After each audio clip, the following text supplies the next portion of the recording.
datang di Man Podcast. Kali ini kita kedatangan tamu nih, yaitu seorang atlet. Kenalin diri dong. Ya, nama saya Riko Akbar, saya atlet skuas DKI Jakarta yang buat main di PON 2024 bulan September nanti. Gila. Terus awal-awal nih, bisa diceritain nggak gimana karir seorang Riko Akbar gitu, yang dikenal sebagai atlet skuas? Awalnya sih saya tuh dari SD ya, kayak dari kelas 5 kan, jadi kayak ada dosen UNJ gitu ngajak main ke sekolahan SD saya. Kayak dia ngajak ngasih proposal gini-gini. Nah terus ditawarin tuh sama guru saya tuh, ada yang mau ikut gak gini-gini kan, olahraga ini cobain ini baru. Saya ikut tuh akhirnya saya besoknya langsung ke ada kali 10 orangan lah, berangkat tuh ke UNJ. Besoknya ketemu di mana, di lapangan velodrome ya, ikut ya sampai sekarang ikut latihan terus. Oh, berarti itu awalnya dari kenalan dari guru tuh? Iya, dari SD, dari guru SD. Iya, Makanya bisa dilanjut, ya udah lanjut. iya sampai sekarang. Terus apa motivasi kuat buat seorang Riko nih jadi atlet tuh? Gimana? Kayak jadi atlet skuas, kan banyak tuh atlet-atlet yang lain pengen jadi kayak atlet basket gitu-gitu. Kenapa lu lebih milih skuas? Pertama sih jalan naik pertama ya, kayak pertama ngikut, terus ngeliat ini kayak ada potensi, ada peluang besar nih buat kayak lanjut jadi atlet. Soalnya tuh pertama kali ikut lomba juga kan SMP lah. Nah di situ tuh kayak langsung bisa dapet juara kan, kayak di situ langsung mikir Udah mulai kayak ada potensi lah. Iya, udah mulai kayak jadi kayak bisa nih kayak ini lanjutin terus nih sampai ke depannya, soalnya kayak potensinya gede, olahraga ini saingannya nggak terlalu banyak juga gitu. Terus bisa diceritain nggak gimana rutinitas seorang Riko Akbar nih? Rutinitas ya tiap hari bangun pagi, bangun subuh, sholat, habis sholat siap-siap buat nyiapin barang buat berangkat latihan. Kan udah di kosan juga tuh training camp, jadi sarapan, nyiapin barang, ke lapangan, latihan tuh dari jam 7 sampai jam 9 ya. Selesai latihan balik lagi ke kosan, makan tidur, sore latihan lagi jam 3 sampai jam 6, malamnya makan tidur, udah begitu aja gitu tiap hari. Selayaknya atlet ya? Iya, kayak atlet aja, fokus latihan doang, latihan tidur. Terus tantangan terbesar nih persiapan turnamen tuh apa?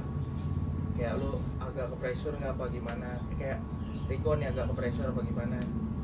Kalau ke pressure sih pasti ya, kalau kan kayak kalau lagi mau tanding tuh pasti ada kayak deg-degannya, ada mikirin gimana ininya. Ini cuman kalau dari saya tuh biasanya dibawa enjoy aja, nggak kayak mikirin strategi buat mau mainnya gimana, jadi kayak nggak mikirin ketakutannya. Terus pencapaiannya apa aja nih yang udah didapat sama Riko? Pencapaiannya banyak sih, yang paling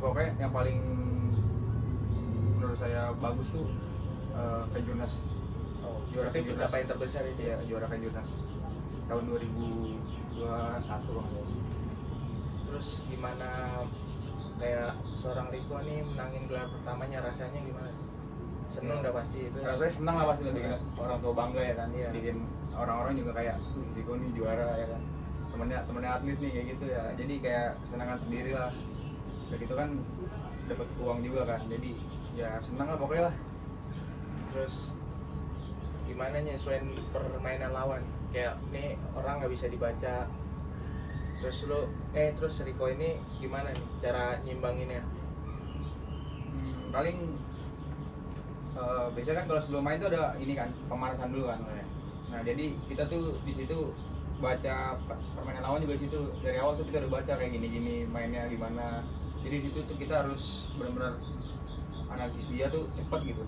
Jadi soalnya tuh kalau atlet tuh benar-benar harus mikir cepat, harus mikir sedetik pun harus benar-benar mikir gitu. Jadi pokoknya harus cepat lah mikir, bisa baca.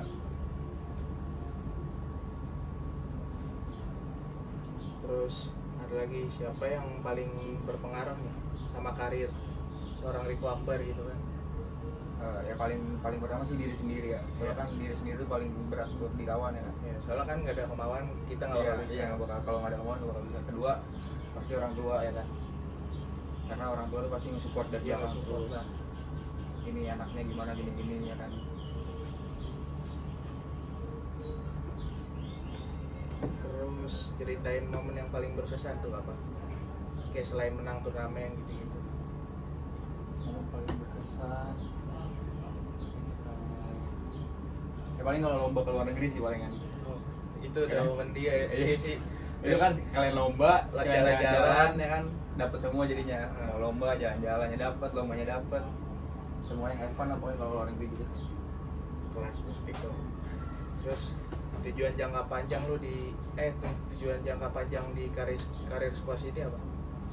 Kayak lu kayak apa, Rico ini mau kedepannya mau gimana? Ya pasti target saya sih pasti semoga bisa juara di PON ntar ya, karena kalau Amin. bisa juara di PON tuh insya Allah dapat kerja gampang lah.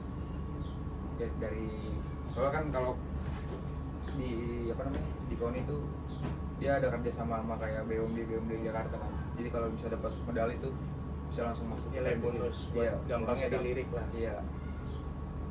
Terus yang terakhir nih, gimana pandangan sebagai atlet squash ngeliat perkembangan squash di Indonesia ini?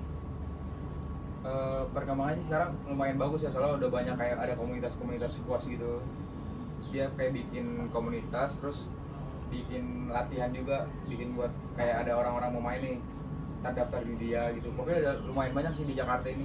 Cuman kalau di daerah-daerah lain masih belum terlalu banyak sih ya, kayak di Jakarta Ya, kan masih awam lah. Di Iya, masih Jakarta awam doang ya. baru. Masih awam. Di Jakarta tuh udah lumayan banyak lah pokoknya.